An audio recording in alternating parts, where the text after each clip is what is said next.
Si se tratara de un semáforo, podríamos decir que el año 2023 nos mostró unas cuantas luces verdes, algunas amarillas, pero también de las otras, rojas. Y esa es la intención entonces hoy, repasar algunos indicadores del año a modo de balance 2023, mirando ya qué puede pasar en 2024. ¿Les parece? Bien, comencemos. Bien, tomé algunos indicadores precisamente para revisar esto, mirar hacia adelante. Cabe recordar, antes de ir a las placas, que hay algunas condiciones muy particulares para el año 2023, cuestiones que incidieron, algunas a favor y otras en contra. Para mal, por ejemplo, indudablemente la sequía, el impacto de finalización de la planta UPM en materia de inversiones, la situación de Argentina, en el final del año el parate de la planta de refinados de ANCAP.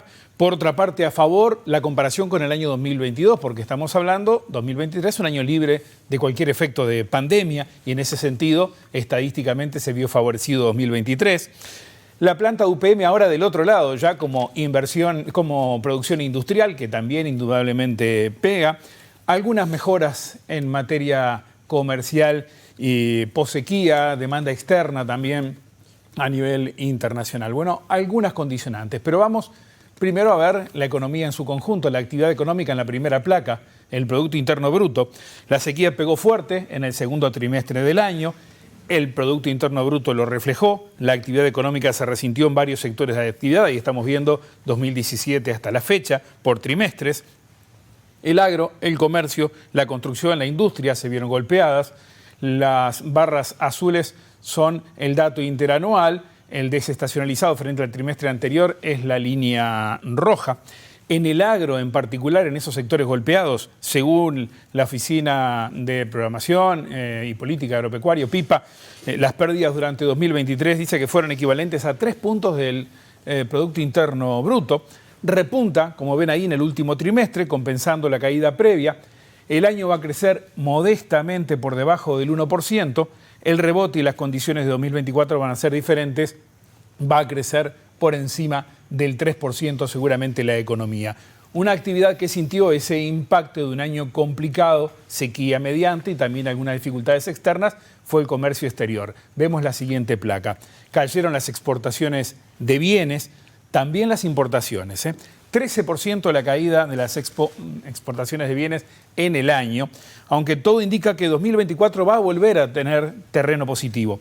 La nota destacada son, fíjense la placa que viene, esta otra realidad que nos muestra en la próxima placa el comercio exterior, las exportaciones de servicios, que a diferencia de bienes crecieron muchísimo, entre ellos los del sector tecnológico. Fíjense ustedes, año móvil a septiembre, no tenemos el año calendario cerrado 2023, 6.000 millones de dólares. Estamos hablando de servicios que bastante por encima de buena parte de aquellos productos líderes de la economía uruguaya en cuanto a la exportación de bienes, ¿no? Y hablo de sectores importantes como puede ser el cárnico. Hay que tomar más en cuenta las exportaciones de bienes indudablemente.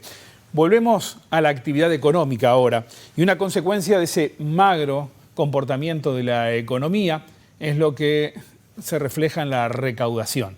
La placa que viene lo muestra claramente. Así se ha comportado según cifras de la Dirección General Impositiva. Las barras son la evolución mensual, la línea de evolución, la evolución del año móvil. Fíjense ustedes cómo fue cayendo marcadamente, ¿no? Baja el IVA, menos consumo, teniendo en cuenta el consumo que se fugó hacia Argentina. También el otro impuesto al consumo, que es el IMESI. Cae también la recaudación del impuesto a la renta empresarial. Pero el que crece en este periodo es el IRPF, categoría 2. Me refiero a los trabajadores. Un comportamiento de la recaudación en general por debajo de lo esperado que, en definitiva, termina siendo una restricción a los ingresos del Estado. Pero además hemos tenido un aumento en el gasto. El resultado de eso es déficit fiscal al alza, y ahí ya nos metemos en la placa siguiente porque vamos a hablar de los resultados de las cuentas públicas. En esta placa lo podemos observar. En el entorno del 4% más o menos, un punto del Producto Interno Bruto por encima del déficit de 2022, sin contar con el efecto fiscal COVID. Eso es lo que tenemos. Estamos hablando de 12 meses a noviembre, porque todavía nos falta cerrar 2023. Es una referencia importante, si bien se insiste desde el gobierno en que se debe tomar el déficit fiscal estructural, quitando algunos efectos extraordinarios y vinculado con el ciclo económico, o sea, también efectos del ciclo económico, para saber si el manejo de las cuentas públicas es el correcto. Pero más allá de eso, este dato bien merece una luz amarilla. Sigamos adelante. Recién decíamos de un incremento en la recaudación de la DGI que solo se daba en el IRPF categoría 2 especialmente, no es el único, pero de los grandes sí. Caía IVA, caía IMESI, caía recaudación de IRAE, pero el impuesto a las retribuciones personales de las personas físicas, categoría 2, al trabajo, crece. Y hacia allí vamos a ir precisamente porque esto está en línea con la mayor cantidad de puestos de trabajo que refleja la evolución de la tasa de empleo del Instituto Nacional de Estadística. La línea azul en la evolución mensual, la roja 12 meses acumulados. Estamos hablando de una muy buena información, un buen dato. Hay que ir a 2018 para encontrar tasas mensuales de empleo como las actuales. Fíjense ustedes, la tasa de referencia más alta que hemos tenido fue por allá por noviembre de 2014 y ahí está. Tuvimos en febrero de 2021 una tasa muy baja y eso fue de alguna manera parte del proceso de la pandemia. Hay unos 40.000 empleos más en el año aproximadamente acumulados. Una señal de alerta es una tendencia al alza, de todos modos, en este indicador que empezó a darse en los últimos meses. Es la del empleo informal. Después de una baja que se dio en los 2 años previos, ha comenzado a subir y por ahí hay un dato al que prestarle atención. Otro dato que viene ligado a todo esto, y lo vemos en la placa que sigue, es el de los salarios. Acá la referencia también. Hay muy buenos números en promedio. En salario real por encima de 2019, aunque con mayor empuje del sector público que del privado, en este caso para este año. La recuperación del impacto de la pandemia en cuanto a nivel salarial, no a lo que se dejó de ganar, pero se va a ir dando poco a poco en la recuperación del nivel. En esta 10ª ronda de salarios que se está cerrando, quedaron plasmadas recuperaciones que en algunos casos se dieron en junio de este año, otras ahora a fin de año, algunas durante 2024, incluso en algunos sectores más rezagados para el año 2025, pero la meta es llegar a aquellos niveles de salario que tenían previo a la pandemia. Niveles estamos hablando. La recuperación salarial fue en parte impulsada por otro dato que hemos recorrido semana a semana y que hace muy poquitos días hicimos la referencia al año 2023 cerrado, que es la inflación. La placa que viene va por ese lado precisamente. Es un hito importante, sin dudas, lo veíamos la semana pasada. Es la inflación anual más baja en 18 años, 5,1%. Para 2024 la estimación oficial es del 5,8%. Hay un mayor impulso económico, de todos modos, que como veíamos en el Producto Interno Bruto, que se espera para el año que viene. Y eso va a empujar algo hacia arriba los precios el año próximo.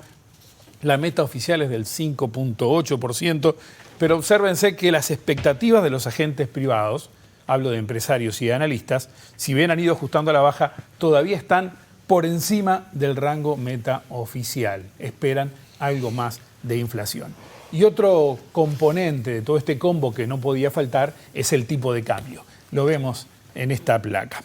Acá vemos la evolución en los últimos 5 años y la cotización al comienzo de cada año, que es esa cifra que ven en la gráfica de la izquierda en cuanto al tipo de cambio, el dólar frente al peso uruguayo. En 2023, punta a punta, cayó el dólar 3% frente al peso.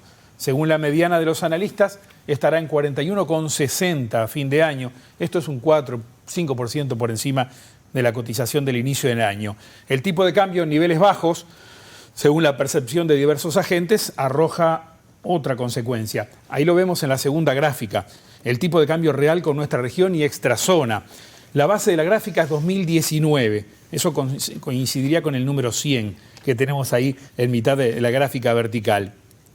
El tipo de cambio con nuestros vecinos se movió siempre en estos años por debajo, es el rojo, y en cuanto a los socios de extrazona ha venido a la baja hace 2 años. A efectos de competitividad no fue un buen año que acaba de terminar 2023. Al final, 2 datos más.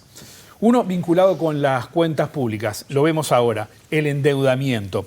En relación con el Producto Interno Bruto, creció el endeudamiento, tuvo un escalón, ustedes lo ven ahí en las barras azules, en 2020, se moderó en los años siguientes, pero sigue por encima de 2019. Es un dato para seguir.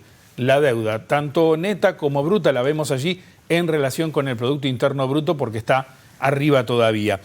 La gráfica de al lado, a la derecha, refleja la buena salud de Uruguay en los mercados internacionales. Por lo tanto, conseguir financiamiento es para Uruguay mejor que para muchos. Y el dato que tomamos como referencia para esto es el riesgo país, que lo veíamos allí. Es muy bajo, al igual que las calificaciones de deuda que nos ponen a Uruguay con grado inversor. Y ahora sí, para el final, una gran deuda que tenemos. Esta es la última placa.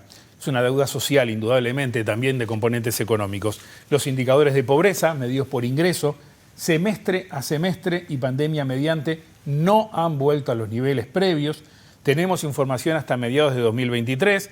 La acompañamos con porcentaje de 2022, que son los que están en el cuadro a la derecha, que son los últimos para niños y jóvenes. Los guarismos de pobreza infantil y juvenil siguen siendo muy malos.